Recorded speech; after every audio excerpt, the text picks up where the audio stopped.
What's up, everyone? Welcome to Power Play with CJ. I just want to talk about we got 18 hours, a little bit less than that, till the trade freeze for the Olympics, and someone's talking about Ryan Miller getting traded. If and when he does get traded, it'll be after the deadline. To be honest with you, I wouldn't rule him out signing a long-term extension. I mean, how long? He's 34. Signing an extension with the Buffalo Sabres, let's call it, because I think he's in a situation where he's been there his whole career. I know the team sucks, but there's really no other place for him to go, really. I mean, St. Louis, they talk about that. Halak and Elliott aren't exactly mincemeat. I mean, I know that they haven't been playing a level they're capable of, or whatnot, but I wouldn't rule them out from holding on to their guys. In Minnesota, I like Kemper. I'd roll with Kemper right now. He's really playing at a high level, and I think, is he going to win you the Stanley Cup?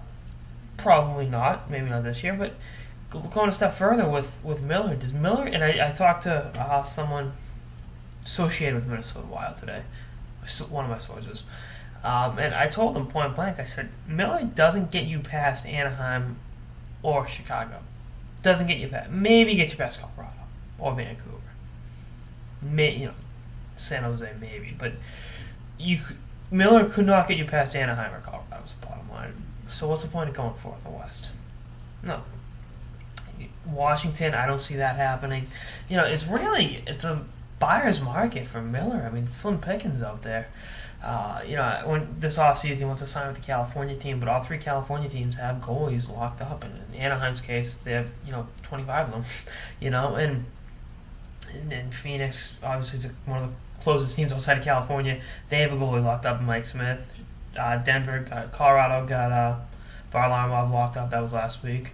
And Vancouver got, obviously, Luongo locked up. That albatross for contract. So there's really no place for Miller to sign, come July 1st. But it's going to be something to keep an eye on. But, again, I don't see a trade happening, on February 7th, the last day before the freeze. But, I guess you never say never at this, to quote the Canadian philosopher, De Beebs.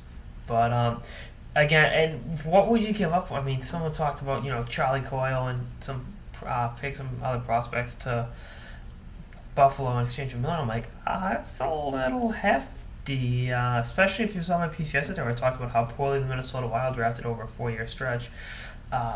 It's not worth exactly sacrificing young players for a guy that's not, again, and in a case like Coyle or Granlund, they're top 6 forwards on your team.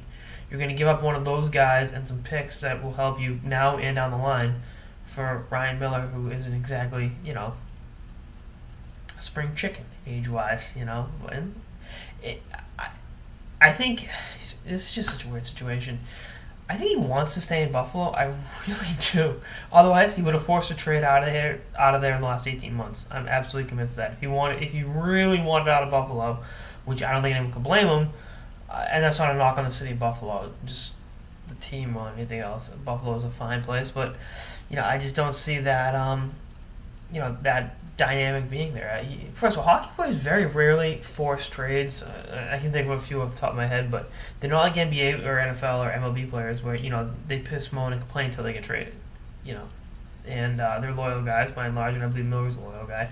So I think if a deal can get done, if both sides want a deal done where he stays in Buffalo, I think that'll happen. I didn't think I'd say that 6 months ago, but between the lack of people needing goalies and everything else, we'll see what happens. But anyway, that's on this episode of the Power Play with CJ on Ryan Miller possibly going to Minnesota and some other teams. Stay tuned for more episodes for the season and beyond. Later, guys.